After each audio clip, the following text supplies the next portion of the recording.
Благодарам, почитувани пратеници, почитувана колешка Мира Стојчевска. Не знам каде да почнем врска со репликава, би кажал неколку работи. Значи, прво, ова што го слушнавме тука, тоа е писмо на намери. Ова не да е далеко од реализација, туку е дискусија од светот на бајките.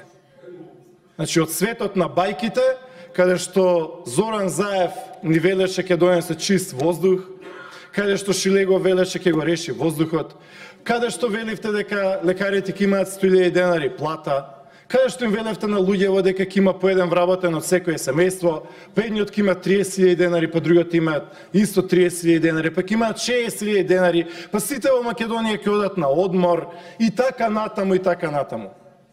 Каде што премиерот ни велеше не ми ја чепкајте македонската жица, а не се што не е чепната, искршена е, исечена е, патосирана е македонската жица и така натаму и така натаму. Господјо Мира Стојчевска, ако вие навистина ги реализиравте сите овие проекти кои што ги набројавте, па ние во Македонија немаше да имаме доволно градежна оператива. Ова што ми го набројавте, ако во моментов се гради толку, па во Македонија немаше да има слободен багер. Не во Македонија, ке требаше пола градежна цела механизација од цел Балкан ке требаше да дојде во Македонија само да гради. Па на 100 метра ке имавме така кранови, а немаме. Што имаме во моментов, господјо Мира Стојчевска? Ние во моментов во Македонија имаме ситуација каде што оваа година и претходната 2017 заради стопирање на проектите во градежништвото ни е во слободен пад од 30%. Хирошима. Значи, атомска бомба врз Македонија да паднеше, не дај Боже,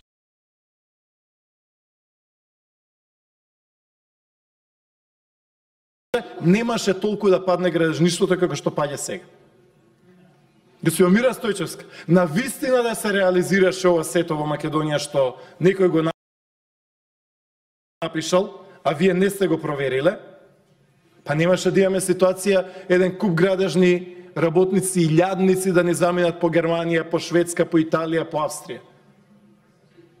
Во моментов имаме невиден екзодус на градежните работници од Македонија, затоа што се сопреа големите градежни проекти во Македонија. Затоа што имаме мизерни 27% реализација на капитална инвестиција помина годината. Па ние сме имали и кризи, и војни, и рецесии, па реализацијата било 80-90%. А сега имаме 27% реализација на капитални инвестиции, тие кои што тука ги прочитавте. Јас тие патишта што сте ги набројале, сум ги возел.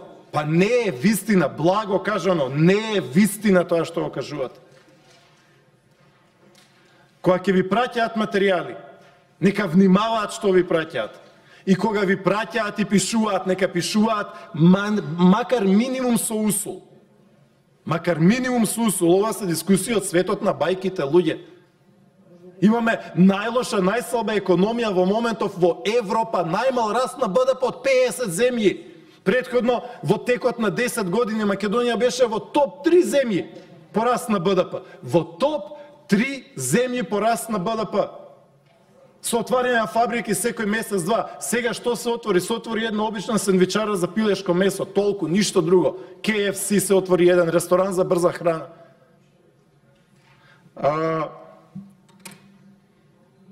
Имаме ситуација, почитувани присутни, во делот на патиште и градежништвото, каде што оваа влада претходно со години, 5 години им фати пење устата дека е скап, прескап, ужасно скап и така натаму патот од Охрид до Кичево. 400 милиони евра велеа дека е тоа криминално, катастрофа, ужас и така натаму. 400 милиони евра биле многу.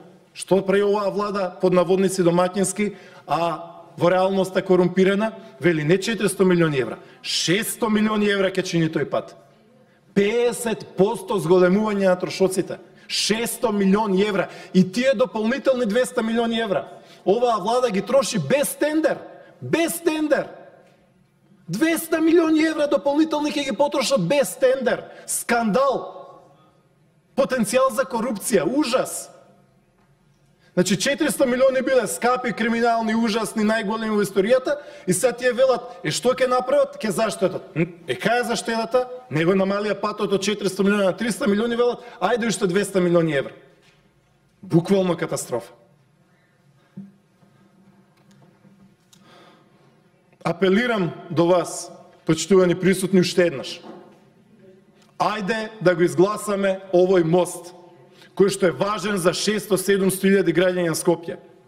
Мост кој што ќе ги поврза општините Аеродром, Газибаба, Центар, исто така и Чаир. Овој важен мост е исто така важен и за граѓаните на околните општини, важен и за граѓаните на Карпош, за граѓаните на Илинден, Петровец, Зелеников, важен е за цело Скопје и цела Македонија. Тоа е во близината на меѓуградската автобуска станица. Значи, ајде да направиме еден проект, ајде да ја бајпасираме неспособноста на најлошиот градоначалник во историјата на Скопје, Петре Шилегов. 85% од граѓаните се незадоволни од неговата работа. Нема еден пратеник, почитувани присутни, еден пратеник од СДСМ 3 месеци наназад, кој што ќе каже еден добар збор за Петре Шилегов и ќе каже работи човекот, тоа направи. Нема што да се каже.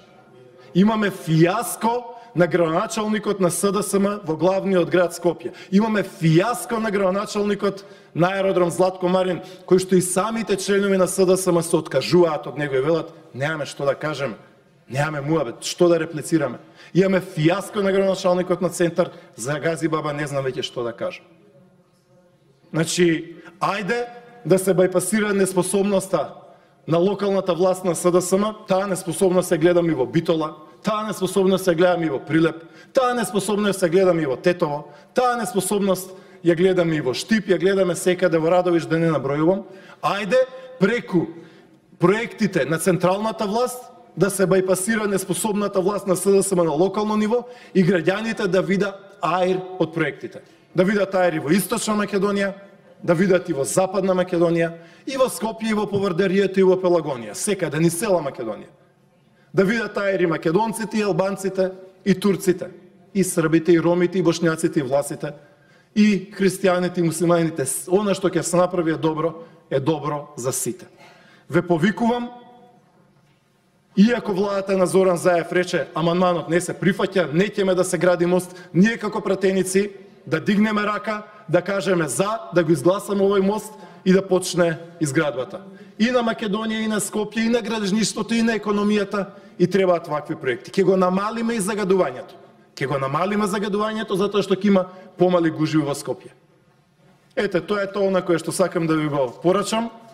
Нека се одважат пратениците на СДСМ, нека гласаат за овој добар амандман, кој што апсолутно е подржан од огромно мнозинство на граѓани и да упатиме една добра порака кон граѓаните. Благодарам.